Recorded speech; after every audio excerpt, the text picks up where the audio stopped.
They thought it would be funny, a group of young Navy sailors setting up a single dad on a fake blind date with their Admiral. But when the laughter faded, her words changed everything. What began as a cruel joke turned into one of the most powerful stories of redemption, courage, and quiet love ever to touch a harbor town. Before we begin, if you believe in stories that heal the heart and remind us of the goodness still left in this world, we warmly invite you to subscribe to our channel. Each story here is a tribute to kindness, courage, and second chances. Now let's begin. A Navy unit set the single dad up as a joke on a blind date. But the Admiral's words brought tears. The Anchor Diner sat on the corner of a sleepy harbor street, its neon sign flickering against the evening sky like a heartbeat that refused to quit. Inside, the smell of coffee and pancakes hung in the air, familiar, comforting, ordinary. But tonight, something about the place felt off. Too many whispers, too many glances toward the booth by the window. Daniel Cross didn't notice at first. He was too busy turning his coffee cup in slow circles, watching the steam rise. He looked like a man trying to disappear into routine shoulders, relaxed green work jacket, worn soft with age hair falling just a little too long over his eyes. If anyone looked closely, they might have seen the quiet weight in his gaze, the kind that comes from seeing too much sky and too many goodbyes. He'd been told this was just a casual dinner. A friend from the base had convinced him that someone special wanted to meet him. But as minutes passed, Daniel began to feel the shift in the air, the same instinct that once saved his life when flying through storms. Something wasn't right. Outside the diner window, laughter rippled through a cluster of young sailors in white uniforms.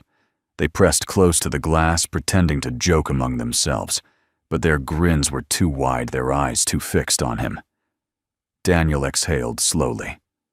A setup, he thought. Figures. Then the door opened, and the laughter faltered. She walked in like discipline personified Admiral Amelia Drake.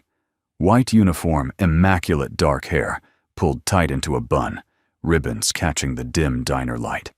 Her presence seemed to pull the room into alignment. Even the clatter of dishes softened. The sailors outside froze, then started to chuckle again, nervous, almost gleeful laughter. They were waiting for the punchline to their own joke. Daniel stood. "Ma'am," he said quietly, unsure whether to salute or shake hands. Amelia's eyes swept the diner, then landed on him. For a moment, confusion flickered across her face, then realization. Then something colder. "You're the one they set me up with," she asked, voice low but cutting.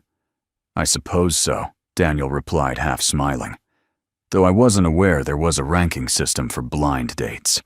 The corner of her mouth twitched, not amusement, more like restraint. She looked past him through the window, where the young sailors were grinning ear to ear. Daniel followed her gaze. He saw their phones. Cameras. The cruel kind of joke that lives on social media longer than any dignity could. Amelia inhaled, the muscle in her jaw tightening. "They think this is funny," she murmured. Daniel started to move. "If you'd like, I can leave." "No reason you should sit down," she interrupted sharply. Then softer. "We're having dinner. I won't let them win." He sat. She did the same. The waitress, nervous, glancing toward the window, poured 2 cups of coffee. The red and white checkered tablecloth between them felt like a border neither was willing to cross. For a while, silence was their only language. Daniel studied the way Amelia's fingers rested near the fork. Steady, deliberate, the way a pilot holds a control stick. Every movement precise. Her face, though calm, carried exhaustion like a quiet ache behind her eyes. He finally spoke. "That ring," he nodded toward her hand. "Naval Academy class of '04, right?" Her gaze lifted sharply. "You recognize it." He smiled faintly. "Same design as mine. Different year." The admission hung in the air. Something in her expression shifted curiosity overtaking irritation. "You were Navy rescue pilot," he said. "H-60 Squadron." "Long time ago." Outside, the laughter dulled. The men behind the glass exchanged uncertain glances. They hadn't known that detail. Amelia leaned back, eyes narrowing slightly. "Rescue pilot." "That's not exactly a mechanic's job." "People change uniforms," Daniel replied. "Doesn't mean they stop serving." For the first time that evening, Amelia's posture eased. "So they thought setting me up with a mechanic would be amusing," she murmured almost to herself. Daniel gave a quiet chuckle. Guess they didn't expect the joke to be on them. She looked at him, then really looked. The green jacket, the scars on his hands, the calm patience in his voice. There was no defensiveness, no attempt to impress, just presence. "Why'd you leave?" she asked. He stirred his coffee. "Some storms take more than a plane can carry. Lost my crew in one." After that, fixing engines felt steadier than flying them. The sound of her breath caught faintly. She didn't respond, but her gaze softened. For a few minutes, neither spoke. The laughter outside faded completely. Now, leaving only the soft hum of the diner jukebox and the scent of maple syrup.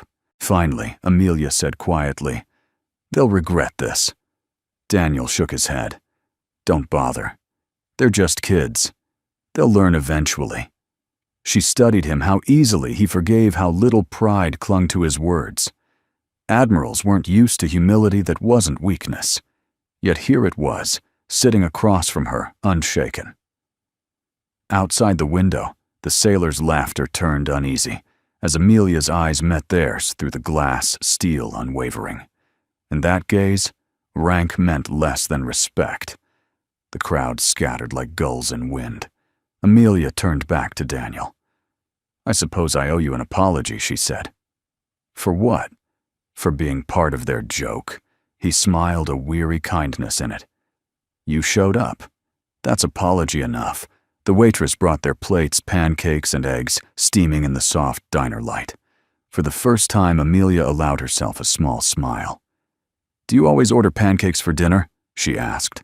"Only when I need reminding that life can still be simple," he replied. Her eyes lingered on him, and something unfamiliar stirred in her chest. Respect, maybe. Or curiosity. Or the quiet recognition of another soul carrying too much silence. When she finally spoke again, her voice had lost its command edge. "Daniel Cross," she repeated his name as if testing the sound of it. Perhaps this evening wasn't a mistake after all. He chuckled softly. "Depends who's writing the report." Amelia's laugh was brief, but real, like sunlight breaking through storm clouds. Outside, the neon sign flickered again. Encore Diner, steady in its imperfect glow. Neither of them noticed that behind the counter, the waitress was smiling too. Something had shifted in the air, something invisible, but undeniable. The joke had lost its edge. And somewhere between a cup of coffee and the scent of pancakes, two weary souls, one in a white uniform, one in a green jacket, had stopped feeling quite so alone. Morning light filtered through the blinds of Amelia Drake's office, cutting her desk into stripes of gold and shadow. She had spent the night replaying the scene at the diner, the laughter, the camera phones, and the quiet man in the green jacket, who had refused to take offense. It should have been a trivial prank, easily forgotten. But somehow it wasn't. The sound of the spoon clinking against her mug of coffee echoed in the silence. Discipline had always been her anchor. Emotion was the sea that took too many officers down. Yet every time she tried to dismiss the evening, Daniel Cross's calm eyes drifted back into her thoughts, not accusing, not resentful, just steady like the horizon that refuses to move, even when the waves rage. A knock at the door broke her reverie. "Enter," she said sharply. Lieutenant Carter stepped in posture, stiff but smugness radiating just beneath the surface. "Ma'am, good morning. I wanted to brief you on last night's incident." Her gaze lifted cold and cutting. "Incident, well, ma'am. The team thought it'd be lighthearted to embarrass a civilian in uniform. Record it. Upload it for sport." She interrupted, her voice as calm as the moment before a storm breaks. Carter hesitated. "It was meant as a joke, Admiral. The man's harmless, a mechanic from the hangar bays, if that. Didn't think you'd—" Her voice sliced through his sentence. "You didn't think, Lieutenant. That much is clear." Carter's expression faltered. "Yes, ma'am." She turned away, looking out the window toward the base's flight line.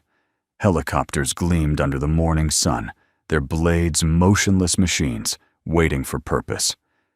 "You and your team will spend the next 72 hours on maintenance duty," she said finally. "No leave, no excuses.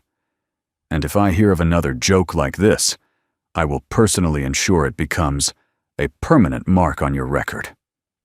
Dismissed. Carter saluted his smirk, gone, and left. Amelia stood still for a long moment.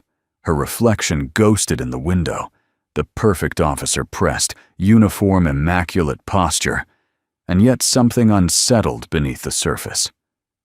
That night at the diner, Daniel had said something simple that she couldn't shake. People change uniforms. Doesn't mean they stop serving. She wondered what kind of service he had left behind. The Anchor Diner looked different in the morning, quieter, gentler, its neon sign now dim. Daniel sat at the same booth, Chloe sitting across from him, swinging her legs. "Daddy," she said. "Between bites of toast was that lady last night." Your friend Daniel smiled faintly. "Maybe someday. Right now she's someone who had a rough night, same as us." "She looked really pretty," Chloe added matter-of-factly. "But kinda sad." "Yeah," Daniel murmured. "She's got the kind of sadness that doesn't shout. Just sits with you." The bell above the door chimed, and Daniel looked up. Amelia stood there, still in uniform, but without the stern armor of authority she'd worn the night before. Her eyes softened as she saw the little girl. "Mr. Cross," she greeted. "Admiral," he said, standing halfway before she gestured for him to sit. "Please, just Amelia here." Chloe beamed at her. "Hi, I'm Chloe. Do you like pancakes?" Amelia blinked, caught off guard, then laughed a small, genuine sound. "Yes, I do. Especially when they come with good company." The waitress brought over coffee for Amelia without being asked. The town was small. News traveled fast. Even without the phones, everyone in the diner probably knew who she was and what had happened. But today, the air was quiet, respectful. "Thank you for staying last night," Amelia said, her voice low. "You didn't have to." Daniel shrugged. "Neither did you. Guess we both hate giving bullies what they want." She nodded, watching Chloe chatter happily to the waitress. "You have a remarkable daughter." "Yeah," he said softly. "She's the part of me I did right." There was a pause, not awkward, but thoughtful. Amelia's eyes fell to the silver ring on her finger. She turned it absently, a habit born of memory. Daniel noticed. "That ring," he said quietly. "You still wear it?" Her gaze flicked up. "It belonged to my brother. He was Navy too. Lost in a storm 6 years ago." Daniel's hand stilled around his coffee cup. "Rescue mission?" She nodded. "Pacific Typhoon. They never recovered the aircraft." For a long moment, silence filled the space between them, not empty, but heavy with understanding. Daniel finally said, "Sometimes the sea keeps what it loves." Amelia's throat tightened. "Is that how you see it?" He looked down at Chloe, now laughing over a spilled syrup puddle. "I used to hate it for what it took. But I think the ocean doesn't take it. Reminds us that everything we love is meant to be held lightly." Amelia's eyes glistened, though she quickly looked away. Outside, the window movement caught her attention, Carter standing at a distance watching, his jaw tight with something between guilt and defiance. When their eyes met, he turned away. Back at base that afternoon, Carter's frustration boiled over. "He's just some washed-up pilot," he muttered to his fellow officers. "And she's acting like he's some kind of saint. You know what? Let's see how perfect he is when the commander's property turns up missing." The others laughed uneasily, unsure if he was joking. But Carter's grin was too sharp. That night, the hangar was quiet, the air heavy with the smell of oil and metal. Carter slipped inside, checking for cameras. He knew where Daniel's locker was. He'd seen him store spare tools there, worn but meticulously organized. With practiced stealth, Carter placed a damaged rotor part stamped with restricted markings inside. "Let's see how the Admiral likes her hero now," he whispered, locking the door behind him. King. The next morning, base security found the part during a random inspection. Protocol demanded an immediate report. Daniel was summoned, calm but puzzled, as the officers explained the accusation unauthorized possession of classified equipment. "I don't understand," he said quietly. "That's not mine." "Then how'd it get there?" one officer challenged. Daniel said nothing. He'd learned long ago that truth doesn't always shout its way to the surface. By noon, the news reached Amelia's office. She stared at the report, disbelief turning to anger. "No," she said aloud. "Not him," Admiral, her aide, asked. She rose. "Get me the security footage from Hangar Bay 3. Every camera, every angle. Now." As the videos played frame by frame, she saw what she feared: Carter's figure slipping into the hangar after midnight. His mistake wasn't the act itself, but arrogance. He looked straight at the camera, assuming no one would care enough to look. Amelia leaned back, eyes narrowing. "Lieutenant Carter," she whispered, her voice trembling, not with rage, but disappointment. "You've just insulted the very uniform you wear." Outside, rain began to fall, steady cleansing. Somewhere in a holding room, Daniel sat with his hands folded, calm even now. He had seen storms before, and he knew the worst ones were never about weather. The gray afternoon sky hung low over the naval base, heavy with the kind of rain that blurred the line between sea and sky. Inside a small holding room near the administrative wing, Daniel Cross sat quietly, hands clasped, eyes fixed on the raindrops crawling down the window pane. He wasn't angry, just tired. He'd seen enough storms to know that sometimes the truth took longer to land than justice did. The door creaked open. An officer stepped in, rigid, unreadable. "You're free to go, Mr. Cross." Daniel looked up slowly. What changed? The officer hesitated, as if embarrassed to say it. The Admiral reviewed the footage herself.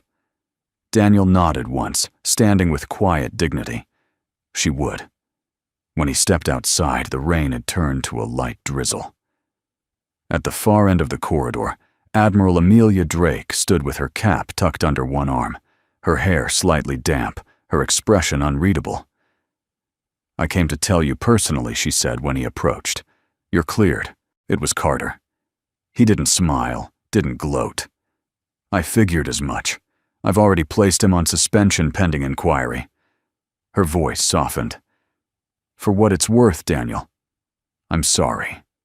He shook his head. "You have nothing to apologize for, Admiral. You saw what needed to be seen. That's enough." She exhaled a quiet sigh of relief mingled with something deeper respect. "I don't say this often, but thank you for handling this with grace." He gave a faint smile. "Storms don't last forever, ma'am, but sometimes they help clean the sky." Her lips curved the ghost of a smile before she turned away. "Come by the Anchor Diner tonight," she said over her shoulder. "There's someone I'd like you to meet." That evening, the diner was alive with the warmth of dinner-hour chatter. Chloe sat in her favorite booth by the window, a coloring book spread open, crayons rolling across the table. Daniel was halfway through his coffee when the door chimed. Amelia entered again, not in uniform this time, but in a simple navy blouse and tan slacks. It was the first time Daniel had seen her without the rigid armor of authority. and he caught himself noticing the quiet strength beneath her composure. "Admiral." He started rising. She held up a hand. "Amelia tonight, remember?" He smiled. "Right." Amelia. Behind her was a little girl about the same age as Chloe, with pale hair tied in a neat braid, and eyes that seemed too big for her small, solemn face. The child clung to Amelia's hand, hesitant, wary of the unfamiliar diner. "This is Ava, Amelia," said softly. "My niece." Chloe looked up and grinned. "Hi, I'm Chloe." "Do you like pancakes?" Ava didn't answer. She looked down, twisting the hem of her cardigan. Amelia's hand tightened around hers. "She doesn't talk much," Amelia explained quietly. "Not since the accident." Daniel's gaze softened. "I see." The waitress brought menus, but Amelia waved them away. "Just the usual," she said. "And maybe some chocolate milk for the girls." The four of them sat together, the air filled with the smell of syrup and coffee, and something unspoken, the awkwardness of new beginnings. Chloe chattered happily, her voice like sunlight. Ava listened wide-eyed, but silent, tracing patterns on her napkin. Daniel watched her for a moment, then reached for the sugar packets on the table. With deliberate care, he tore one open and poured a small mound onto the clean section of the tablecloth. Then, dipping his finger in a drop of condensation from his glass, he began to draw a small curved line, then another, forming a rough anchor. Ava's eyes lifted, curious. "You know what this is?" he asked gently. She shook her head just slightly. "It's an anchor," he said. "Keeps ships steady when the sea gets rough." Ava leaned closer, her breath fogging the table. Daniel used another drop of water to make the anchor shimmer under the diner's yellow lights. "See," he continued softly. "Even when the waves get high, this little thing holds everything in place." He glanced at Amelia, whose eyes were now fixed on him. "Sometimes people need anchors, too." Ava's lips trembled. Then, almost imperceptibly, the corners turned upward. It wasn't a full smile, more like the memory of one finding its way back. But it was enough to still the noise of the diner for a heartbeat. Amelia's hand came to her mouth. She blinked rapidly, the emotion catching her off guard. Chloe clapped her hands. She smiled. "Daddy." "Look." Daniel grinned softly. "Yeah, she did." Ava looked at him, eyes glistening, then shyly reached for the sugar packet herself. She spilled a little on the table, tracing over his drawing with her finger, mimicking the motion. "Perfect," Daniel said. "You're a natural," Amelia whispered, barely audible. "That's the first time in months." Daniel met her gaze, his voice low and steady. "Sometimes kids just need someone who speaks their language." Dinner stretched into laughter, or something close to it. The girls played with napkin drawings, and Amelia watched in quiet awe as the man she'd once thought a joke had managed in minutes to reach the part of her niece that therapy doctors and time hadn't touched. When the plates were cleared, Amelia leaned back, watching Ava chatter, not words, yet but little sounds of joy, the beginnings of voice. "You know," Amelia said softly, "I thought I'd forgotten what hope looked like." Daniel smiled faintly. "It usually shows up when you're not looking for it." The diner lights dimmed slightly as rain began again outside, tapping gently on the glass. Amelia glanced toward the window, her reflection merging with Daniel's in the glass. Two lives that had drifted far from where they'd started, now finding an odd, quiet rhythm at a small harbor diner. Before they left, Ava tugged at Daniel's sleeve. He crouched down to her level, and she reached into her pocket, pulling out the tiny paper napkin, where she'd drawn her own version of the anchor. She pressed it into his hand. "For me?" he asked softly. She nodded, a shy smile blooming like dawn. He tucked it carefully into his jacket pocket. "Thank you, sailor. That means a lot." As Amelia took her niece's hand, she looked back at Daniel. You have a way with people, Daniel, especially the broken ones. He smiled a little sadly. Takes one to know one. Her expression softened. You're not as broken as you think. Neither are you, he said. For a long moment, neither moved. Then the sound of Chloe's laughter pulled them both back to the present. Outside, the rain had stopped leaving the street, slick and glowing under the diner's sign. Angkor Diner, steady and warm against the night. As Daniel walked Chloe home under the faint hum of the harbor lights, he glanced down at the napkin in his hand. The child's uneven anchor shimmered faintly where it had soaked up a drop of rain. And for the first time in a long while, Daniel Cross felt something shift, deep inside, not quite peace, but the promise of it. Somewhere behind him, Amelia watched from the diner window, her hand resting on Ava's shoulder. For years, she had led fleets and commanded storms. But tonight, watching that small paper anchor and the man who carried it, she realized that sometimes the greatest rescues didn't happen in the air. They happened at a diner table, one smile at a time. Morning rolled into the harbor, with the soft hush of waves brushing against the pier. The gulls cried overhead, their echoes bouncing off the hangars and rusted cranes. Daniel Cross sat outside the workshop with a cup of coffee, his jacket damp from the salt air. He liked mornings. Here, the quiet before orders, before laughter, before the world remembered he existed. The events of the last 2 days played faintly in his mind, like an old reel of film, the cruel joke, the dinner, the child's fragile smile. He should have felt angry. Instead, he felt something else, something he hadn't allowed himself in years. Hope, small but persistent, like sunlight breaking through fog. Inside the hangar, the rhythmic clatter of tools and low hum of an idling chopper engine filled the air. Daniel set his coffee down and reached into the open panel of the aircraft. The machine was old, an H-60 Seahawk, his old bird, or one just like it. The smell of hydraulic fluid and metal always brought memories both kind and cruel.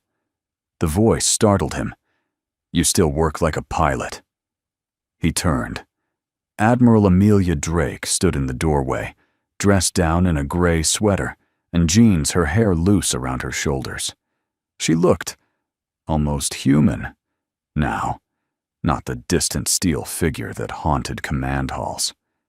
Daniel smiled faintly. You can tell, I can tell, she said, stepping closer.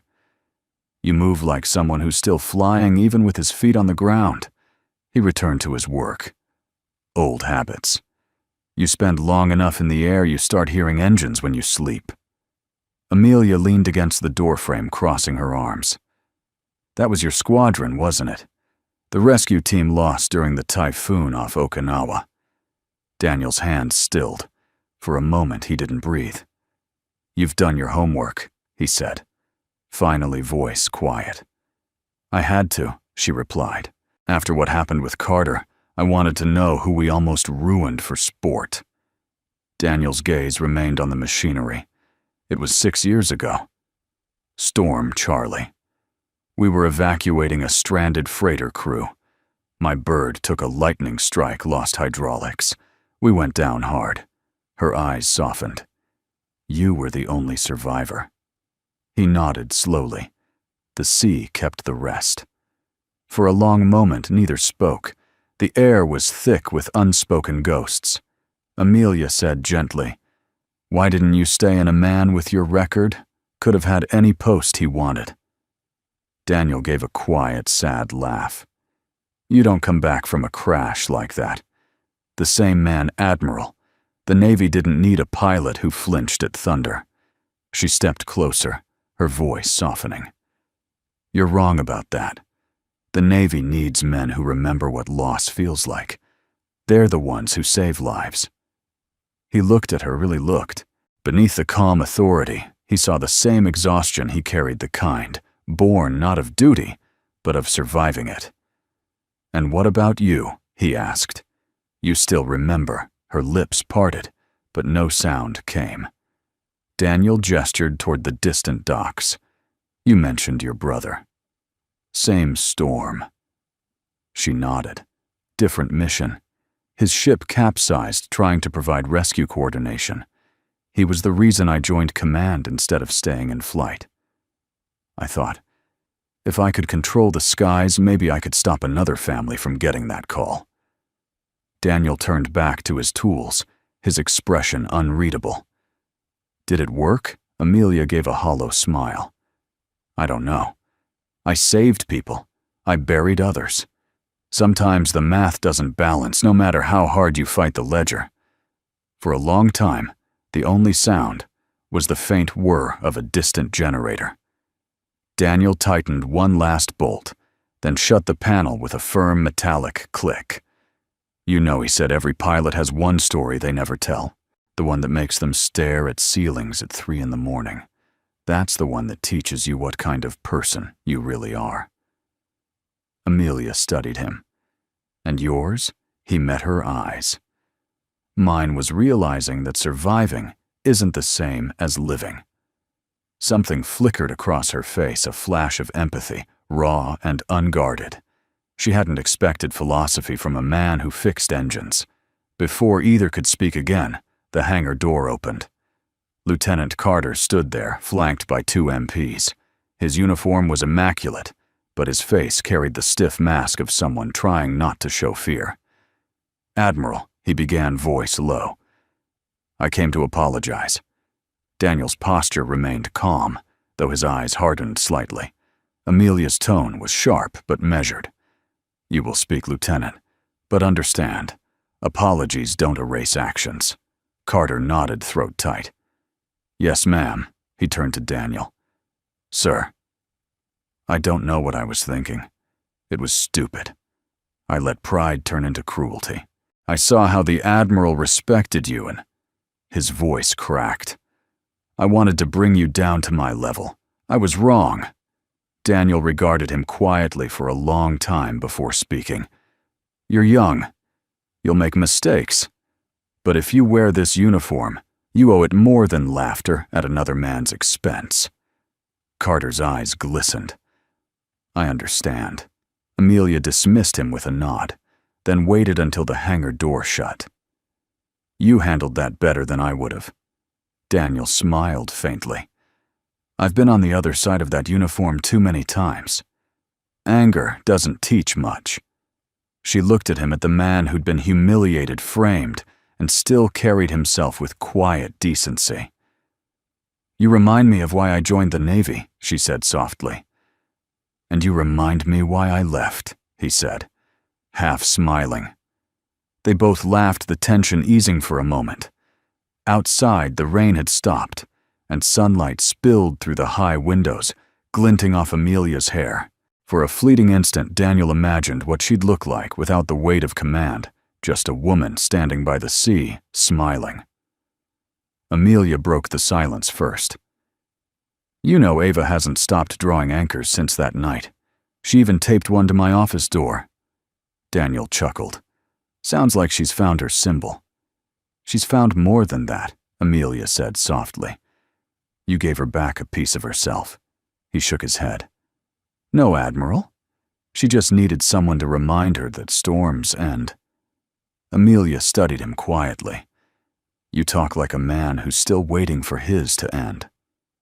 Daniel looked out toward the harbor, where the horizon shimmered beneath a silver light. Maybe I am, but I think I'm getting closer. She smiled faintly. If you ever want to see the sky again, if flying doesn't hurt too much, I could use a man like you in the new outreach program. Daniel raised an eyebrow. You offering me a job? Offering you a purpose, she said. He thought about it for a long moment, then nodded slowly. Maybe it's time. The moment lingered, 2 people standing amid the hum of engines and ghosts, finally breathing the same quiet air of understanding. When Amelia left, the sunlight caught her insignia, a glint of silver fading into gold as she walked away. Daniel watched her go, feeling something unfamiliar stir inside him, again. Not duty, not sorrow. Something closer to belonging. And for the first time since the crash, he didn't feel like the last man left from a story that had already ended. He felt like maybe there was another chapter waiting. The next morning began like any other, with the hum of machinery echoing through the hangar bay. The scent of oil, salt, and metal mingled in the air, an ordinary day for anyone else. But for Daniel Cross, the quiet after recent storms carried a fragile kind of peace. He arrived early, as he always did. Chloe was at school, and he liked these hours before the noise, when the world still belonged to the disciplined, the weary, and the faithful. He slipped on his work gloves, set his coffee on the tool bench, and lost himself in the steady rhythm of bolts and rivets. Across the tarmac, Lieutenant Carter walked briskly toward the main office. His face was unreadable, but his eyes carried something sharp, resentment, layered beneath a polished apology. The suspension Amelia had given him was temporary, but humiliation lasted longer than paperwork. Inside the hangar, Carter's footsteps echoed against steel walls. Morning Cross, he called tone too casual to be friendly. Daniel looked up, wiping his hands with a rag. "Lieutenant, thought you were off rotation." "Cleared early," Carter said, leaning on the doorway. "Guess the Admiral's got better things to worry about than a little locker room joke." Daniel met his gaze evenly. "You're lucky she's the kind of leader who believes people can change." Carter smirked. "Sure, people change, but some of us still like to see how the other half lives." He tapped a finger against the workbench, eyes glinting. Must be strange going from a cockpit to a wrench. Daniel didn't rise to the bait. Better to build something than destroy it. For a second, Carter's smirk faltered, then returned with venom. "Yeah, maybe." He walked off, but his words lingered in the hangar's still air like smoke. By mid-afternoon, a storm gathered off the coast, low clouds rolling in from the Pacific. Daniel worked through it, tightening a gearbox under the whirring overhead lamps. He didn't notice Carter return. The lieutenant moved like a shadow, quick and deliberate, glancing once toward the security camera above the doorway. He'd timed it perfectly during the hour, when the maintenance crew switched tapes, manually, a brief window of unrecorded footage. He crouched near Daniel's locker, pulling from his pocket a small component sealed in a clear plastic bag. It bore the stamp of classified hardware, a guidance module used in high-level avionics, normally locked in the restricted section of the base. Planting it here would be enough. Enough to destroy a reputation. Enough to reclaim his pride. He slipped it inside, shut the locker quietly, and walked out into the rain. The next morning, the base was different. Whispering corridors. Eyes that darted away when Daniel passed. He felt it before anyone said a word. 2 military police officers met him at the hangar door. "Mr. Cross, we need to ask you a few questions." He didn't resist. He knew how the process worked, once a soldier always aware of the rules. They escorted him to a small office, where a gray file sat on the table. Inside was the evidence the restricted component photographed and logged. "Unauthorized possession of classified equipment," the officer recited. "Do you have an explanation?" Daniel looked at the photo, jaw tightening. "That's not mine." "Your locker, your key," the officer replied flatly. Daniel sighed. "You can check the serial logs. I don't have clearance for that part. Someone planted it." The officer exchanged a look with his partner, skepticism heavy in the air. "We'll note your statement." They left him there alone, with the rain tapping faintly against the window. He'd felt this before, the quiet that follows accusation, the doubt that grows even among those who once trusted you. He thought of Chloe, her small backpack waiting by the door, the smile she'd given him that morning. He couldn't let this touch her life. Not again. News spread quickly through the base. Amelia Drake was in a strategy meeting when her aide handed her the report. She scanned it once, then again, her eyes narrowing with disbelief. "Cross," she said. "No, that doesn't make sense. It was found in his locker, Admiral. The evidence seems clear.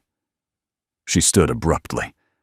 Nothing about that man is clear until I've seen it myself.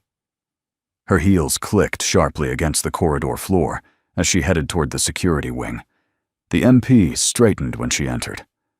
I want all footage from Hangar 3, she ordered. Every second, every angle. One of them hesitated. There's a gap, ma'am, roughly 40 minutes. The tapes were being rotated. Her expression hardened. Of course there was. She reviewed what footage they had. Daniel entering at dawn, working quietly. Carter appearing briefly near the doorway, leaving soon after. Her pulse quickened. Where's Carter now in his quarters, ma'am? Bring him to me. Now. The confrontation happened in the operations hall. Officers gathered in uneasy silence as Amelia faced Carter across the long table. Her presence was ice and fire combined. Lieutenant Carter, she began, voice low but resonant. I want to hear it from your mouth. Did you enter the maintenance hangar last night? Carter swallowed. Yes, ma'am. Routine inspection. During a camera blackout. He hesitated. Coincidence, ma'am. Her gaze pierced him.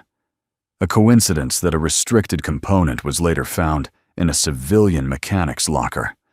A man you humiliated last week. The silence grew heavy. Amelia stepped closer, eyes locked on his. Tell me, Lieutenant, when you laughed at that man, did you think about the uniform he once wore, the men he lost saving others? Or did you just see someone beneath you? Carter's composure cracked. It was a mistake. No, she said sharply. It was a disgrace. She turned to the gathered officers. Every one of you wears this uniform to serve, not to mock, not to destroy. You forget that, and the uniform means nothing. Her voice dropped to a near whisper, but it carried through the hall. He may no longer fly under our flag, but Daniel Cross served this country with a courage most of you will never understand. The room was still. Carter's shoulders sagged. Amelia looked to her aide. Release Mr. Cross immediately. Remove Lieutenant Carter from active duty pending tribunal review. Yes, Admiral. Carter started to speak, but Amelia silenced him with a look. Dismissed, Lieutenant. Hours later, Daniel stood outside free once more. The storm had passed, leaving a pale, glassy calm over the harbor. Amelia approached quietly, her boots crunching on the wet pavement. You didn't have to come yourself, he said. Yes, I did. Her voice softened. I owed you that much. He gave her a small, weary smile. Didn't doubt you'd figure it out. She looked out toward the sea. You should have doubted. The system isn't built for mercy. Daniel followed her gaze. Maybe not. But it still needs people who believe in it. Their eyes met his steady, hers weary but clear. Mr. Cross, she said finally. If you'd like to file a formal complaint. He shook his head. No, I'm not looking for revenge, Admiral. I just want to fix engines, raise my daughter, and keep my word. What word is that? He smiled faintly. That I'd teach Chloe what respect looks like even when no one's watching. Something in Amelia's chest tightened at that. The wind caught her hair, brushing it across her face, and for a moment, she didn't look like an admiral, just a woman trying to remember why she'd started all this. As Daniel walked away, the clouds broke sunlight, cutting through in bright, uneven rays. Amelia watched him go, the echo of his words still stirring in her mind. The system still needs people who believe in it. For the first time in years, she wondered if she'd stopped believing too soon. The wind off the bay carried a chill that morning, one that seemed to cut straight through the steel of the hangars and the polished glass of command headquarters. The air on the base felt taut, like a wire stretched to the edge of breaking. Word had spread fast, the lieutenant's tribunal, the admiral's fury, and the quiet man at the center of it all, who had walked away without bitterness. Inside the main operations hall, officers gathered in rows, their uniforms crisp, faces grave. It was rare for Admiral Amelia Drake to call an emergency assembly, and rarer still to do so in person. The last time she'd addressed the entire base, it had been after a loss at sea. Today felt different, not grief, but reckoning. Amelia stood at the podium, her white dress uniform immaculate, the ribbons on her chest glinting beneath the harsh fluorescent light. She looked out at the rows of sailors, young men and women, who had once thought they understood what it meant to serve. Behind her, the American flag stirred faintly in the breeze coming through the open hangar doors. "I called you here," she began, voice even and low, "because somewhere between our duty and our pride, we've forgotten what the uniform means." The room was silent. You could hear the distant cry of seagulls and the hum of an idle engine. She paused, scanning the faces before her. In the last 2 weeks, this base has witnessed behavior unworthy of its history, a joke at the expense of a man, a veteran, a father, a man who once wore these wings and carried your lives in his hands. Her eyes swept over the crowd. Some of you laughed, some of you watched, and some of you stayed silent. But silence, she said, her tone hardening, is the breeding ground of cruelty. A murmur moved through the ranks, guilt and discomfort shifting like a current. "I'll tell you who that man is," Amelia continued, her voice deepening.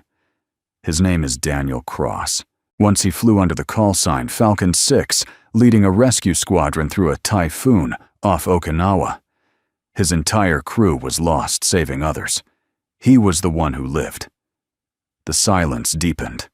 Some eyes widened, recognition dawning. Others looked down, ashamed. She stepped forward from the podium. "And when you mocked him, when you turned his pain into entertainment, you mocked the very courage this institution was built upon." Lieutenant Carter stood off to the side, guarded by MPs, his head bowed. The sting of her words landed heavier than any punishment could. Amelia turned toward him. "Lieutenant Carter, you wear a uniform stitched with sacrifice you have yet to understand. Tell me, when you laughed, did you think of the families who hang folded flags in their homes? Did you think of the child who waits at the window for a father who won't come home?" Carter didn't look up. His voice cracked. "No, ma'am." "No, you didn't," she said. "And that's the point." She drew a long breath, steadying her composure. "Every one of you here will make mistakes. You'll stumble, you'll fail, you'll break under pressure. That's part of service. But when you lose compassion, when you stop seeing the humanity in one another, you've already lost the battle." The weight of her words settled into the hall like a storm finding land. Amelia turned her gaze toward the back of the room. Daniel Cross stood there, quiet and unobtrusive, his daughter Chloe waiting with a friend by the entrance. His green jacket was worn, his posture humble, but his presence drew the eye like gravity itself. "Mr. Cross," she said, voice softening, "you didn't have to come today, but I'm glad you did." He inclined his head slightly, the kind of gesture that carried more respect than any salute. Amelia faced the room again. This man was wronged by the very people who should have known better. And yet when I asked what he wanted done, he said nothing. No complaint, no revenge, no bitterness. Only this. She turned back to him. "Would you repeat it for them?" Daniel hesitated, then stepped forward. His voice carried easily through the hall, low and steady. "I don't need them to apologize," he said. "I just hope they learn what respect means. That's all I want, for them to remember the weight of the uniform they wear." The words hung in the air, simple and heavy with truth. Amelia's eyes softened. "And that," she said, "is the lesson I intend to teach starting today." She turned back to the assembled sailors. "Every rank, every medal, every salute means nothing if it isn't rooted in decency. The Navy doesn't exist to make heroes out of egos. It exists to protect those who can't protect themselves, to honor those who served before us, and to be worthy of those who will come after." The crowd stood still, no fidgeting, no whispering. Even the hum of the engines seemed to fade. Then slowly, one of the younger officers straightened chin high and saluted Daniel. Another followed, then another. Within seconds, the hall filled with the sound of dozens of boots clicking into place, a salute not commanded, but earned. Daniel froze, uncertain. His throat tightened. He'd thought the days of standing before a formation were behind him. But now, in this quiet hangar, under the same flag he'd once sworn to defend, he felt the weight of belonging again.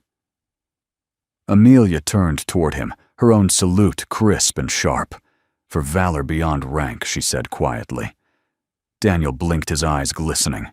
He didn't salute back, not as a soldier, but as a man. Instead, he simply placed a hand over his heart. The moment stretched, still and sacred. Then Amelia lowered her hand. "Dismissed," she said softly. The sailors dispersed in silence, the sound of their footsteps, subdued by the enormity of what they'd just witnessed. As the hangar emptied, Amelia approached Daniel. "I hope that was enough," she said. He smiled faintly. "You didn't have to do that." "Yes, I did," she replied. "For them. For me." He studied her for a moment. "You spoke like someone who's carried guilt a long time." She looked toward the bay where sunlight was beginning to break through the clouds. "Maybe I have. But today felt like letting some of it go." They stood side by side in the fading noise, two silhouettes against the light spilling in from the open doors. Finally, Daniel said quietly, "Respect isn't taught in classrooms, Admiral. It's caught from people who live it." Amelia smiled, not the rigid, polite one she wore for official ceremonies, but something small and real. "Then I'm honored to have learned from you." He chuckled softly. "Guess that makes us even." Outside, the flag snapped in the wind, sunlight glinting off its fabric. The storm that had been gathering inside the base was gone now, replaced by something lighter, quieter. Amelia turned to him one last time. "I meant what I said earlier," she murmured. "I'm not done teaching them. But I think you might have something left to teach me, too." Daniel's eyes met hers. "Then let's start with coffee." Her smile deepened. "Anchor Diner." "Always," he said. And as they walked side by side toward the open doors, the base behind them felt changed, as if a long-held silence had finally been broken, and the first notes of healing had begun to hum through the halls once more. The sea was calm that evening, an impossible kind of calm that only came after a storm had wrung the sky dry. The horizon stretched, endlessly painted in soft orange and blue. Daniel Cross stood on the pier behind the hangar, sleeves rolled up, salt wind brushing through his hair as he stared at the fading sun. In his hands was a small, twisted piece of metal, a fragment of the helicopter he'd gone down with years ago. He kept it not as a reminder of tragedy, but as proof that he had once lived through it. The sound of approaching footsteps broke his reverie. "I should have guessed I'd find you here," Admiral Amelia Drake said, her voice gentle but steady. She wore her off-duty jacket, the silver anchor pin on her collar catching the light. Daniel smiled faintly without turning. "You're getting good at that, tracking me down." "Occupational hazard," she replied, coming to stand beside him. "You disappear every time something big happens. People are starting to think you're part ghost." He chuckled quietly. "Wouldn't be the first time." They stood in silence for a while, watching the tide push and pull at the dock pilings. Out at sea, a pair of gulls wheeled above the water, the last flight before dusk. Amelia folded her arms. "I never thanked you," she said finally. "Not for what you did, but for what you didn't do." Daniel glanced at her. "What I didn't do, you could have fought back. Filed complaints, sued the Navy, gone to the press. You didn't. Instead, you just forgave them." He shrugged lightly. "Forgiveness isn't for them, Admiral. It's for me. Anger's just an anchor that keeps you from moving." She smiled softly at that. And yet sometimes, anchors keep us from drifting too far away. Her words lingered between them, heavier than the salt air. Carter's resignation was accepted this morning, she added after a moment. He requested reassignment to a coastal rescue unit in Alaska, said he wanted to make things right somehow. Daniel nodded slowly. Maybe he will. The ocean has a way of humbling people. Amelia studied him. You speak about it like it's alive. He looked out toward the waves. Maybe it is. You lose enough people to it, you start thinking it has moods. Her eyes followed his gaze, softening. Do you still fly in your dreams? Daniel gave a quiet laugh. Every night. Sometimes it's peaceful. Sometimes it's a crash all over again. But lately, he hesitated. Lately I dream I'm back in the air, not running, not rescuing, just flying. And there's no fear. Amelia smiled gently. Maybe that's not just a dream. He turned to her, brow raised. What do you mean? I mean I'm starting something new, she said. A program, Wings of Hope. It's for children of service members who've suffered loss or trauma. Flight therapy simulated and supervised. I want them to remember the sky can be safe again. Daniel stared at her, the idea settling in like light after dawn. And you want me involved? I don't just want you involved, she said, meeting his eyes. I need you. No one else understands both the danger and the beauty of flight the way you do. You could teach those kids what courage really feels like. He didn't answer right away. The sound of the tide filled the silence, steady, rhythmic, like the ticking of a clock, waiting for a decision. Finally, he said quietly, You're serious? Dead serious. He rubbed the piece of helicopter metal between his fingers, its edges dulled by time. You think I can teach them to fly when I haven't touched a cockpit in years? She stepped closer. You taught a little girl to smile again using sugar and water, Daniel. I think you can manage this. He looked at her, really looked. The steel in her had softened over the days, tempered not by weakness, but by compassion rediscovered. There was warmth in her eyes now, something he hadn't seen before. Trust. He slipped the metal fragment into his pocket. When do we start? Amelia smiled, the kind that belonged to the woman behind the uniform. Tomorrow. I've already secured the simulator room. Ava and Chloe will be the first test pilots. Daniel laughed. You're serious about everything, aren't you? She gave a small shrug. Comes with the rank, but this. She gestured to the sea. This feels personal. Maybe because for once it's not about orders. It's about healing. They stood there together as the sun sank below the horizon.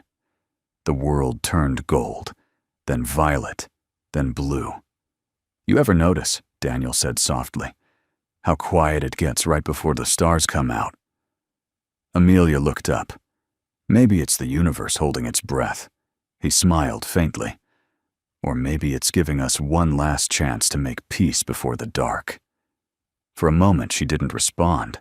Then she said, almost in a whisper, You know, I spent years thinking command meant control, keeping everyone in order. But these last few weeks, you've reminded me it's about something else. What's that, Grace? She said simply. He looked at her, surprised by the honesty in her tone. That's a rare word in the military. Then maybe it's time we use it more. The waves lapped gently against the dock, the sound steady and familiar. Daniel reached into his pocket, pulling out the small metal fragment again. Without a word, he tossed it into the sea. It hit the surface with a soft splash, vanishing beneath the rippling light. Amelia blinked. That was from your helicopter, wasn't it? He nodded. I carried it for years. Thought it kept me grounded. Turns out it just kept me stuck. She smiled sadly. A promise beneath the waves, then. He tilted his head. A promise that you'll let go of the wreckage and fly again. For the first time in a long while, he didn't flinch at the thought. He looked out at the vast, endless sea, and something inside him settled. "Tomorrow," he said, his voice certain. "Now we'll start something worth keeping afloat." Amelia extended her hand. He looked at it, then shook it firm, steady, no hesitation. "Wings of Hope," he repeated, as if testing how it sounded aloud. "It has a nice ring to it." She smiled. "Let's make sure it lives up to its name." As she turned to leave, the last light of dusk painted the water in gold. Daniel stayed a moment longer, watching the waves roll over where the metal had sunk. For years, he'd carried the weight of that crash like an anchor around his soul. Tonight, it felt as if the sea had taken it back, not to punish, but to free him. Above him, the first stars blinked through the twilight. The sky for once didn't look like a place of ghosts. It looked like home. The first morning of Wings of Hope dawned bright and windless, the sky an unbroken sweep of blue. For once, the base felt almost peaceful. No drills, no sharp voices, no metallic urgency. Only the quiet buzz of possibility in the air. Inside Hangar 7, the simulator room had been transformed. The old gray walls now bore painted clouds, sunlight spilling across the floor in warm stripes. Daniel Cross stood near the central cockpit simulator, a full-sized replica of an H-60 Seahawk, checking the instrument lights one by one. His hands moved with the precision of muscle memory, but his mind was elsewhere. He hadn't touched a control stick in years.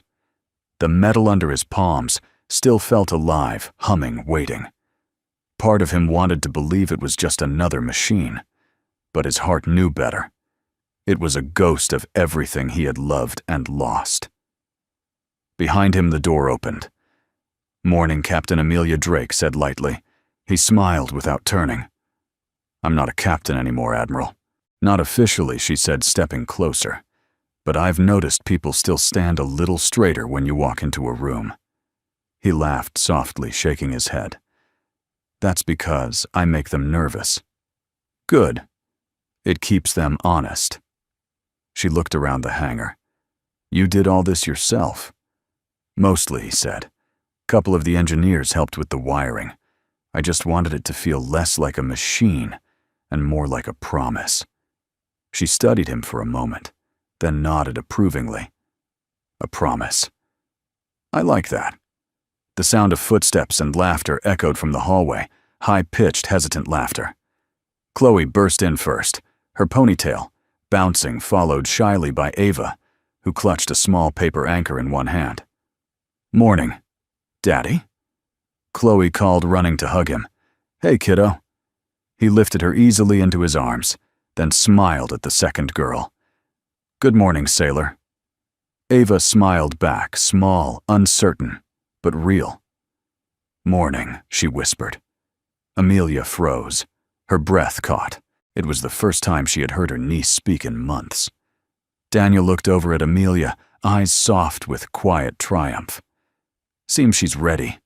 Amelia knelt beside Ava, tears threatening. "You talked," she whispered. "Sweetheart, you talked." Ava nodded, holding up her paper anchor. "You said, waves don't last forever." Amelia pulled her close, unable to speak. When she finally found her voice, it trembled. "You remember that?" Ava looked up, solemn and sure. "I do now." Daniel turned away for a moment, giving them space, though his chest ached with something he hadn't felt in years. Pride, maybe, or grace. When Amelia finally stood, her voice was steadier. "All right, pilots," she said, brushing away the trace of emotion with a smile. "Let's see what the sky looks like today." The simulator's engines whirred to life, panels glowing soft green and amber.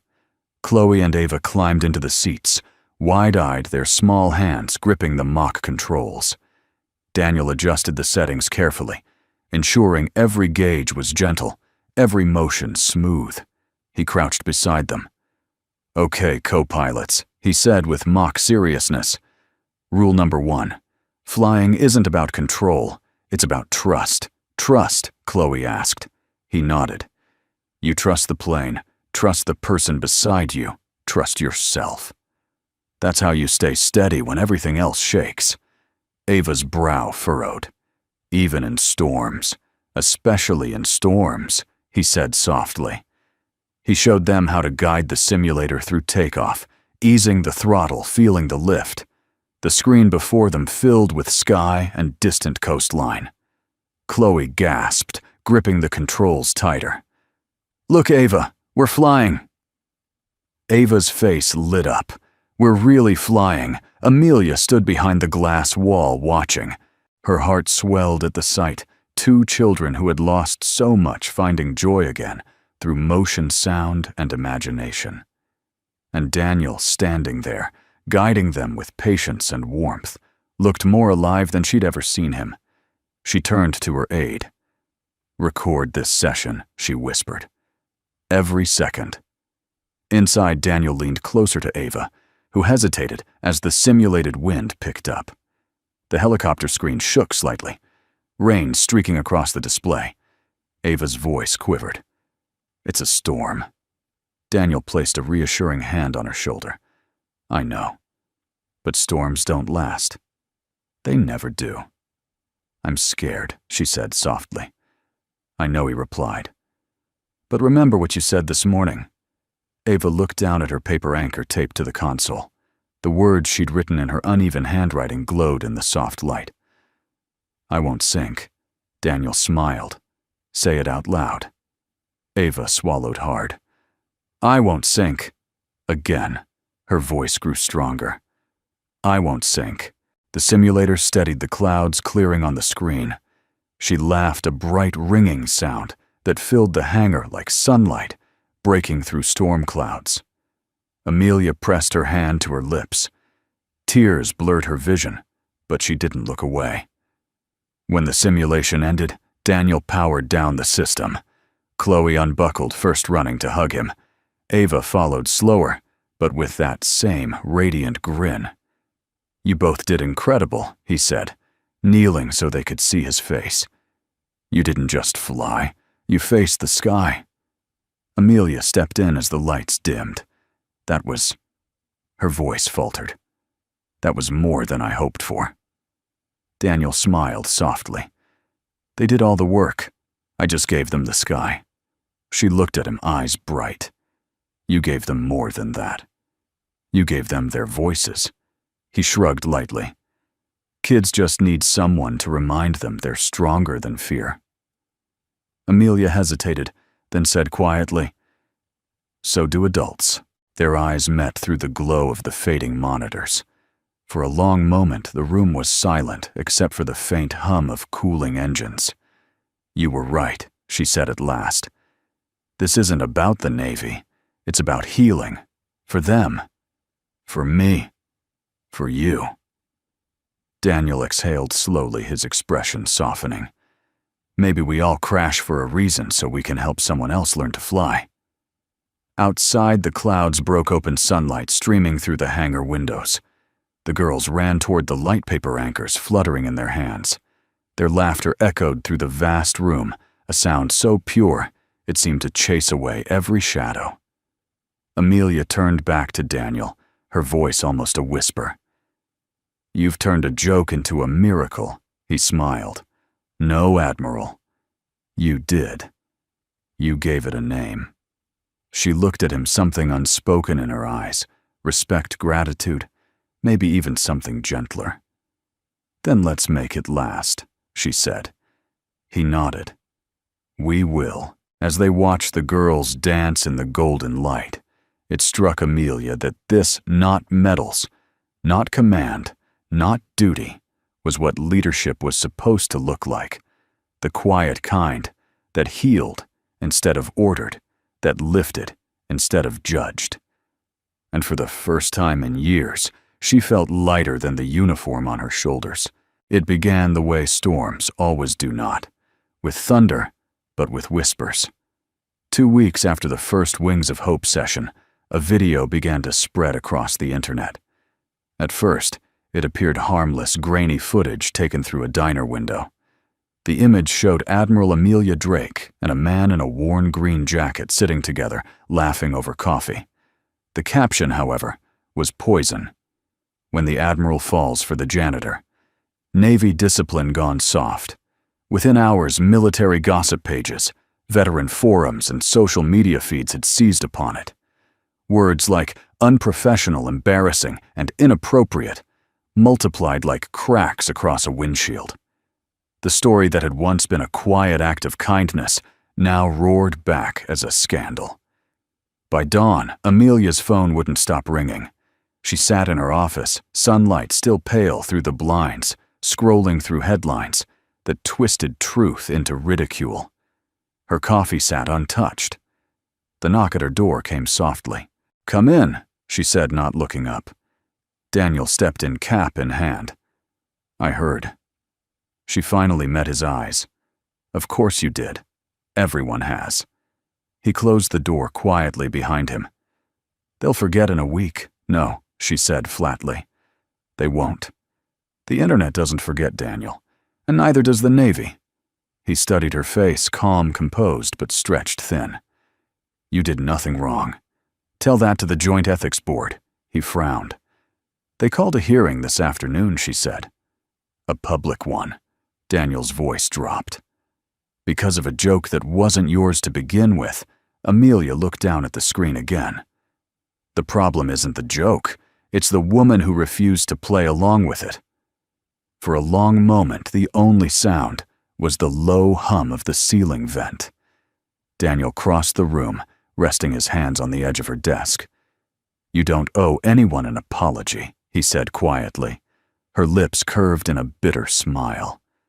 "That's not how the system works, Daniel. It doesn't care about intentions, only optics." "Then let me speak," he said suddenly. She looked up. "What?" "At the hearing," he said. "Let me tell them what really happened." "Let me," she shook her head sharply. "No, that would make it worse. They'd see it as favoritism. You're already the headline. I won't let them use you as the punchline again." Daniel's jaw tightened. "And what will you do?"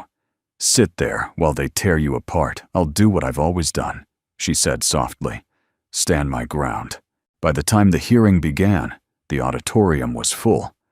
Officers, journalists, and staff packed the seats, their whispers filling the air like the rustle of dry leaves. Cameras lined the back wall, waiting for the first sign of weakness. Admiral Amelia Drake entered in full dress, uniform shoulders, square chin high. She walked past the murmuring rows without glancing left or right. Daniel stood at the very back near the exit, his presence unnoticed, but unwavering. The panel sat behind a long mahogany table, 5 senior officers stone-faced and still. Admiral Drake, the chair, began. "You understand the purpose of this hearing?" "Yes, sir," she replied calmly. "You are here to address allegations of conduct unbecoming an officer, specifically inappropriate personal engagement with a civilian contractor under your command." A murmur rippled through the room. Amelia didn't flinch. The chair continued. "Before we proceed, do you wish to make a statement?" Amelia took a slow breath, then stepped to the podium. The microphone crackled softly as she adjusted it. "I do." For a heartbeat, she simply looked out at them, at the officers, the cameras, the audience waiting to devour her words. Then, in a steady voice, she began. 2 months ago, a group of sailors under my command decided to play a prank. They thought it would be amusing to set me up on a blind date with a civilian, a man they assumed would be beneath my notice. The room shifted. Someone coughed. Someone else looked down. Amelia continued. "That man's name is Daniel Cross. What they didn't know, what none of us knew, was that Mr. Cross is a former Navy rescue pilot. He served with distinction, saved lives, and lost his entire crew in a mission none of us will ever forget. He left the service not in disgrace, but in grief." The murmuring stilled. Even the cameras seemed to pause. When they laughed, I laughed too at first, she said, voice tightening. "Because it's easier to join the crowd than to stand against it. But when I saw the pain in his eyes, when I realized what we'd done, something inside me changed. That moment reminded me that respect is not granted by rank, but earned through humanity. She looked down for a second, then back up. Since that day, Mr. Cross has done more for this base, this community, and this Navy than many who still wear the uniform. He helped create a program that gives our children hope, a program born not from shame, but from kindness. Her voice wavered slightly now, but her eyes stayed fierce.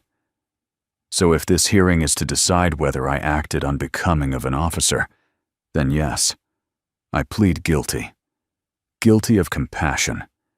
Guilty of seeing a man, not for his uniform, but for his courage.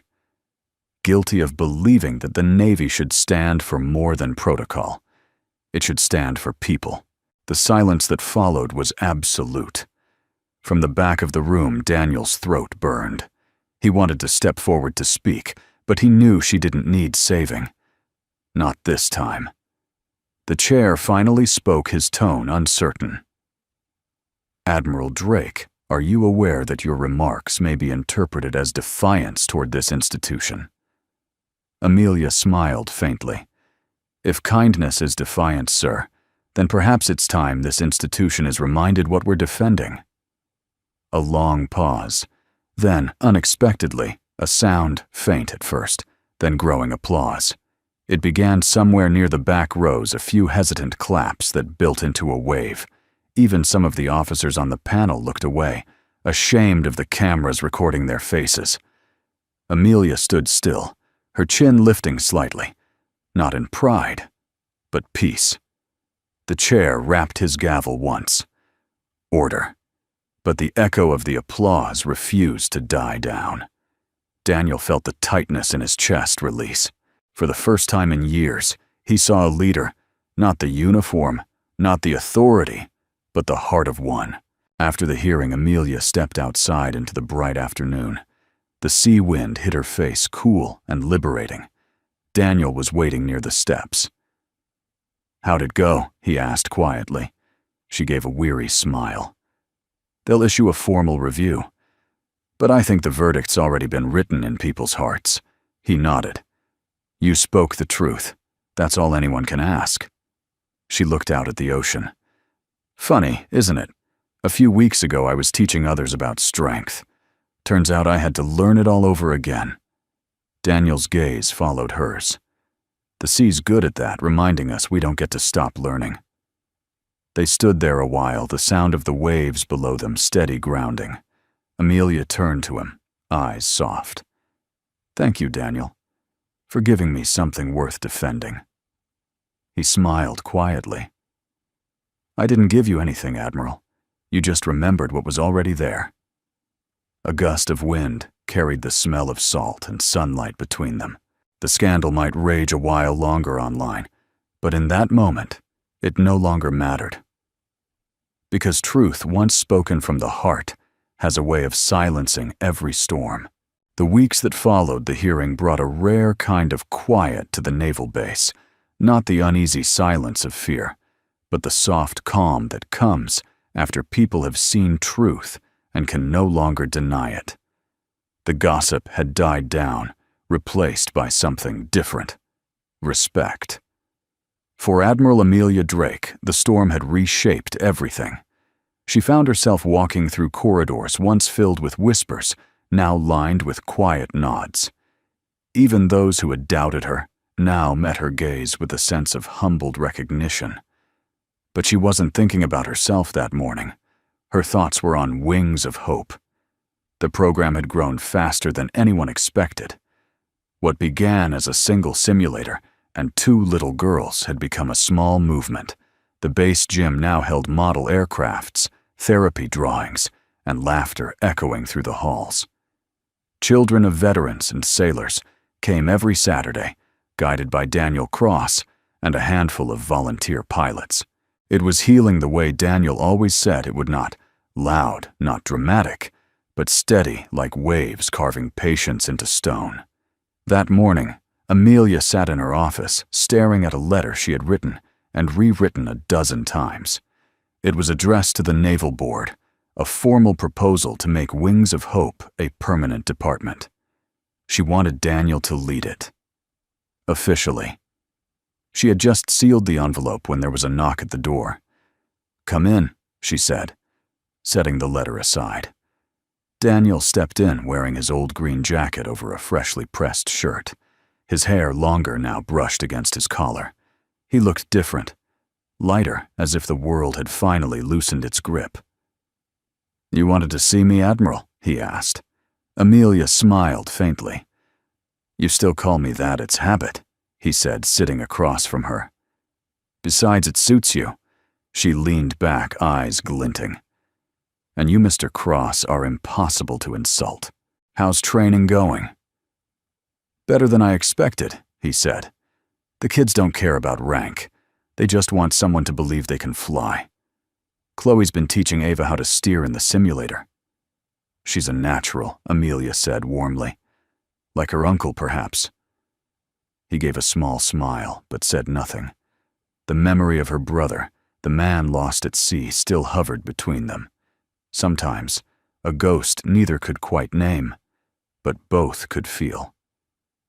"I'm glad they have each other," Amelia added softly.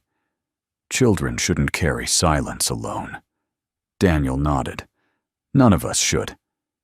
For a moment they sat in the kind of silence that didn't need filling. Outside, gulls cried over the bay, the sound sharp and beautiful. Then Amelia slid the sealed envelope toward him. "This," she said, "is for you." He looked puzzled. "For me, it's a letter of appointment," she explained. "The Naval Board approved Wings of Hope as an official program. Effective next month, you'll be its director." Daniel blinked, stunned. "Director Admiral, I'm not even enlisted anymore." "I know," she said. "That's why it's a civilian leadership role. You'll report to no one but the board itself. It's your vision, Daniel. Your legacy." He turned the envelope in his hands, still uncertain. "You did this, I proposed it," she admitted. "But they signed it. Every one of them." He hesitated, emotion flickering across his face, gratitude tangled with disbelief. "I don't know what to say." Amelia smiled softly. "Say yes," he laughed, rubbing a hand over his jaw. "You really don't take no for an answer, do you? Not when something's worth fighting for." He opened the envelope carefully. Inside was an embossed letter with the naval seal. The words were simple but powerful. "Mr. Daniel Cross is hereby appointed Director of the Wings of Hope Initiative in recognition of his exemplary service resilience and contribution to the moral restoration of naval families." At the bottom, in neat handwriting, was a line not typed, but written, Amelia's personal note. "You've reminded us that compassion is courage, too. A.D." Daniel looked up, his eyes meeting hers. "You wrote that, I meant it," she said quietly. He folded the letter, tucking it carefully into his jacket pocket. "You know, if someone told me a year ago I'd be running a Navy program again, I'd have laughed them off the dock." Amelia smiled. "And now?" "Now," he said softly, "I'm just grateful you didn't." That evening, Daniel walked down to the pier, the letter still in his pocket. The sun was setting over the water, turning the surface to molten gold. Chloe and Ava were playing near the railings, their paper anchors fluttering in the breeze. He leaned on the railing, watching the waves. The sea had once taken everything from him, but tonight it felt like it was giving something back. Peace, or maybe purpose. Daddy, Chloe called, holding up a small folded paper. "Look, Ava and I wrote you something." He smiled, taking the paper carefully. Inside was a drawing, a helicopter made of crayons, with 3 stick figures inside 2 girls, and a man with long hair and a smile. Beneath it, written in Chloe's uneven letters, were the words, "Our hero never stopped flying." Daniel's throat tightened. "You girls trying to make your old man cry?" Ava giggled. "You're not old. Not yet," he said, laughing softly. Amelia's voice came from behind them. He's just wise beyond his years. Daniel turned. She was standing there, wind tugging at her hair, the last light of day haloing her figure. "You made it," he said. "Wouldn't miss it," she replied, joining him at the railing. Her eyes drifted to the horizon. "You know the sea looks different now. It used to feel like a graveyard to me. Now it feels like a promise." He nodded. "It's both, I think. It keeps what it takes, but it also gives back what we need." She looked at him, then really looked, and smiled. "Then maybe it's time we stop fearing what it takes and start trusting what it returns." Daniel turned to face her fully. "You always talk like a philosopher when the sun sets." "Only when the company's good," she said lightly. They both laughed, the sound blending with the cries of gulls and the girls' laughter echoing behind them. The tide lapped against the pier, gentle, rhythmic, the sound of time moving forward. Daniel reached into his pocket, pulling out the letter. "You know, I never thought a piece of paper could weigh this much." Amelia smiled. "That's not paper, Daniel. That's a lifetime of service finding its second chance." He met her eyes, his voice low. "Then it's yours too." For a moment, neither spoke. The sea stretched endlessly before them, endless and forgiving. As the sun dipped below the horizon, Daniel unfolded the letter once more. The wind caught its edge, and for an instant it fluttered like a small white wing, fragile, free, and full of promise. Amelia's gaze followed it, her voice soft. "Looks like the ocean's keeping another secret tonight." Daniel smiled. "Maybe. But this one's worth keeping." And as the waves shimmered with the last light of day, the man who had once fallen from the sky stood once more beside the sea, not as a survivor, but as someone who had learned at last how to rise again. 1 year later, the airfield by the bay was alive with music and sunlight. Rows of flags rippled in the wind, their colors mirrored in the sea beyond the runway. Families, officers, and children filled the space, laughter mixing with the low hum of engines warming for display. It was the first anniversary of Wings of Hope, and though it had started as a small act of kindness, it had grown into something far greater. The program now stretched across 3 naval bases and 2 states. Over 200 children had taken part in its therapy flights. Many were children of fallen servicemen and women. Others were the sons and daughters of those still serving. Each of them had found comfort in the same thing. Daniel Cross once lost the sky. From the hangar door, Daniel watched them run across the tarmac, paper planes and anchors fluttering in the breeze.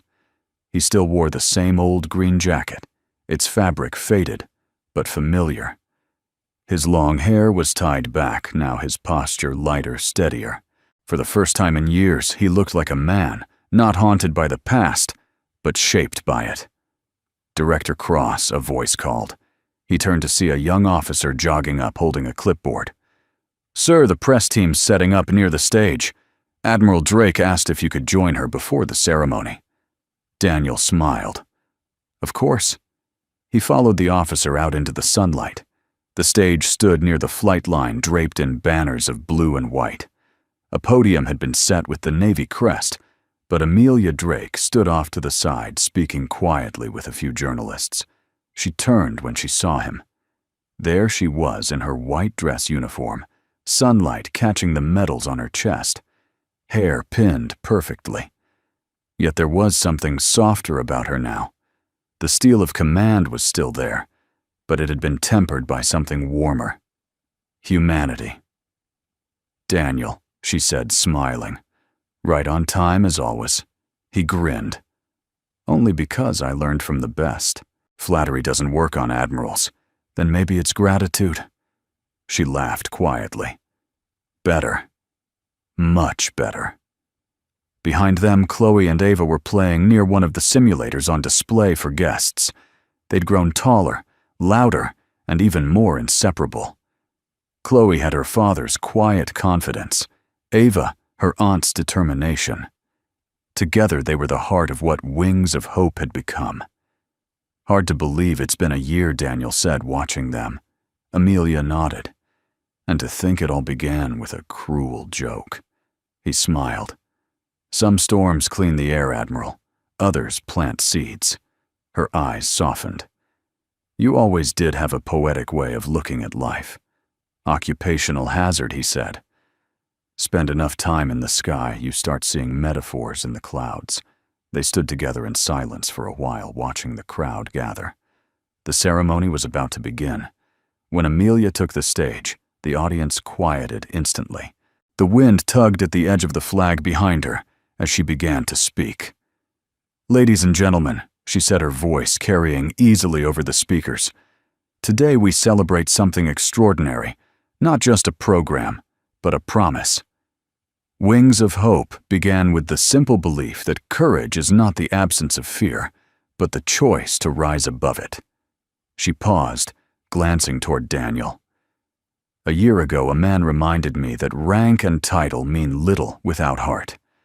That leadership begins, not with authority, but with empathy. He showed us that even those who've fallen can help others learn to fly again." The crowd applauded softly. Daniel looked down, modestly adjusting his cuff. Amelia smiled. "So today, as we honor the children who've taken to the skies, we also honor the quiet heroes who guide them. Those who turn loss into light and pain into purpose." She turned toward Daniel and motioned for him to join her. The crowd erupted in applause as he stepped up beside her. "Director Cross," she said warmly, "you've given this program your soul. We're proud to dedicate this new facility in your name, the Cross Aviation Healing Center." The audience rose to their feet. Cameras flashed, but Daniel barely noticed them. His eyes had gone to the two little girls in the front row, Chloe and Ava, cheering wildly, their paper anchors waving like flags of victory. He took the microphone, his voice calm, but filled with emotion. "I don't deserve all this," he began. "I'm just a man who got lost and was lucky enough to be found by people who refused to let me stay that way." A ripple of laughter warmed the crowd. "When Wings of Hope began, I thought it was about helping kids overcome fear." He continued, "But I learned something along the way, that it's not the sky we're afraid of, it's falling. And sometimes the only thing that saves us is knowing someone's there to catch us when we do." He looked over at Amelia. "For me, that person was an admiral who remembered how to see people before rules." Their eyes met, a quiet understanding passing between them, the kind forged not in romance, but in shared redemption. He turned back to the audience. "I can't bring back the crew I lost, but every time I see these kids smile, I know their spirits are somewhere in that sky, flying free again." The applause that followed wasn't loud or showy. It was reverent. The kind given not for performance, but for truth. After the ceremony, as the crowd mingled and music played, Amelia found Daniel standing near the hangar, watching the children climb into the simulators. "Speech of the year," she teased softly. He chuckled. "I was just speaking from the heart." "You always do." She paused, looking up at the sky. "It's strange, isn't it, how something as vast as the sky can make us feel grounded." Daniel smiled. "Or how something as heavy as an anchor can teach us to stay steady." Amelia turned to him, then her expression tender. "Do you still have that sugar anchor from the diner?" He shook his head. "No." It melted, but the meaning didn't. She nodded slowly, her voice barely above a whisper. "Because some anchors don't rust or fade. They live here." She placed a hand gently over her heart. Daniel's eyes softened. "You're right. Some anchors keep us from sinking. Others remind us where home is." For a long moment they stood in silence, the laughter of children drifting through the open hangar, the sunlight turning the air golden. Chloe ran up, tugging at Daniel's sleeve. "Daddy, come fly with us." He smiled down at her. "Go ahead, kiddo. I've already got my wings." Amelia laughed softly, watching them run back toward the simulator. "You really are terrible at accepting rest. You know that occupational hazard," he said, again grinning. As the day waned and the crowd thinned, Daniel and Amelia walked together to the edge of the runway. The ocean shimmered in the distance, each wave catching the last rays of the sun. Amelia stopped her voice, quiet, but full. "You ever think about how one cruel joke brought all this to life?" Daniel nodded. "I think about it every day. It reminds me that even pain can serve a purpose if you let kindness guide what comes next." She looked at him with something between pride and affection. "You've become the anchor of this base, Daniel Cross." He smiled, looking out over the water. "Funny thing about anchors, they don't hold you back. They just keep you steady long enough to find your way home." And as the sun dipped into the sea, its reflection turned the water to fire and gold. Daniel reached down, picked up a small pebble, and tossed it into the waves. Beside him, Amelia did the same. For a moment, neither spoke. Two souls who had weathered their storms, now standing in quiet peace at the edge of everything they had rebuilt together. The tide rolled in and out, whispering like an old friend. And above them, the sky, vast, endless, and forgiving, carried the echo of children's laughter higher and higher until it was indistinguishable from the wind. We'd love to hear from you.